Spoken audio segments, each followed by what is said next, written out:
หยุดยั้งอารมณ์ฟุ้งซ่านพุทธังธัมมังสังฆังแววดังกังวานตื่นเถิดเราท่านฟังธรรมกล่อมขวัญรักตัวของเราอย่าเมามัวหลงมายารีบตื่นขึ้นมาลืมตามองฟ้าวันใหม่รับฟังเพลงธรรมแล้วทำจิตให้สดใสตนฝึกใจให้หายทุกข์ลายลำเค็ญเกิดมาทำไมถามใจบ้างสิเกิดมาทั้งทีอย่าใช้ชีวิตเริงเล่นศีลธรรมจัญญาเมื่อหน้าว่าไม่จำเป็นบัณฑิตแลเห็นเหยียดเย็นยามเช้าเศร้าสูงคิดกันทุกคราเกิดมาไม่ช้าก็ตายโลกยังวุ่นวายมีร้ายเลวหาเป็นห่วงแล้วเราเป็นคนยังวุ่นวายไปตามดวงตื่นมายังห่วงมารับฟังความเป็นจริง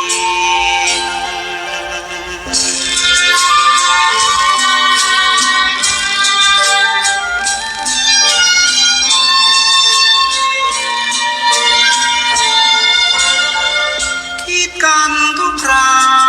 เกิดมาไม่ช้าก็ตายโลกยังวุ่นวาย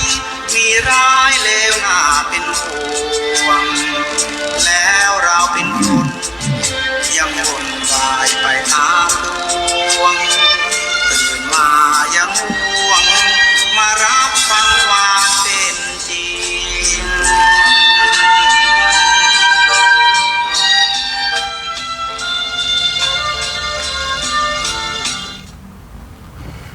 ธรรมะคือแสงทองส่องชีวิตธรรมะช่วยดวงจิตให้สูงค่าธรรมะช่วยชีวิตให้พัฒนาธรรมะช่วยนำพาให้ก้าวไกลธรรมะเป็นญาณวิเศษอันเลิศล้นธรรมะคือเครื่องพ้นทุกข์สงสารธรรมะคือเครื่องพ้นจากหมู่มารธรรมะคืออาหารของจิตใจขอนอบน้อมแด่พระรัตนตรัยขอถวายความเคารพพระมหาเถรานุเถระเจ้าคณะพระสังฆาธิการกุตนกุองค์อันมีพระเดชพระคุณท่านเจ้าคุณพระธรรมเสนาบดีอธิบดีสงฆ์ของคณะสงฆ์ภาค7จังหวัดเชียงใหม่ลำพูนแม่ฮ่องสอนเป็นเก้าเป็นประธานเจริญสุขเจริญพรพ่อแม่ศรัทธาท่านสาธุชนพุทธบริษัททั้งหลายที่เปิดเครื่องรับฟังต่างขึ้นสถานีวิทยุเพื่อพระพุทธศาสนาของคณะสงฆ์จังหวัดเชียงใหม่คลื่น96.00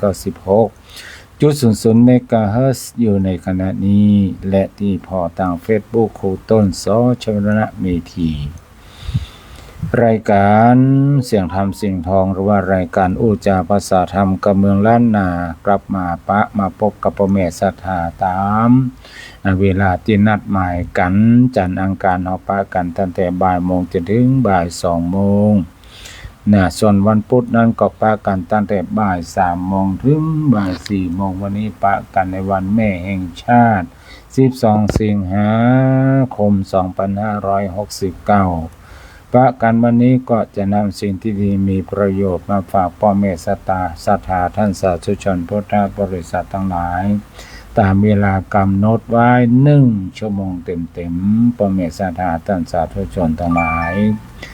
ญาติโยมสาธุชนพุทธบริษัททั้งหลายในช่วงแรกวันนี้ก็จะนำสิ่ง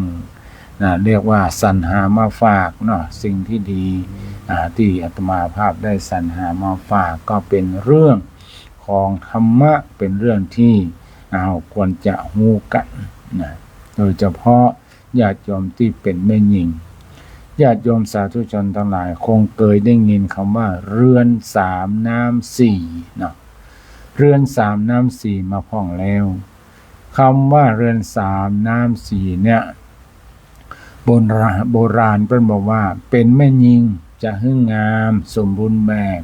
ต้องเพียบพร้อมไปด้วยเรือน3 น้ำ 4นะ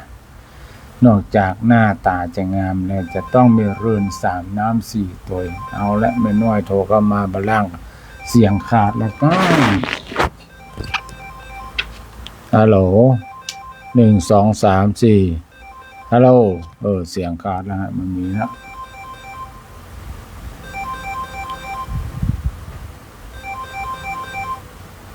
เสียงขาดแล้วไม่น้อยเข้าใจแล้วเอาละเหนื่อยนะใหญ่เนี่ยเสียงขาดอีกแล้วนี่ครับเสียงขาด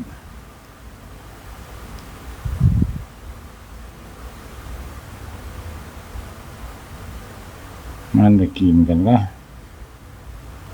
เปลี่ยนเครื่องกัน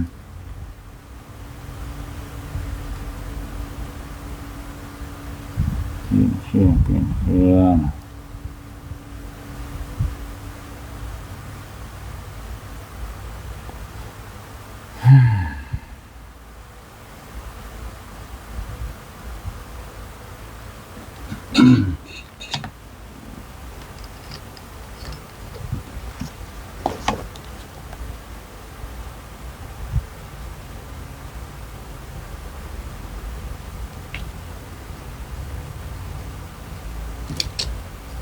เริ่มดู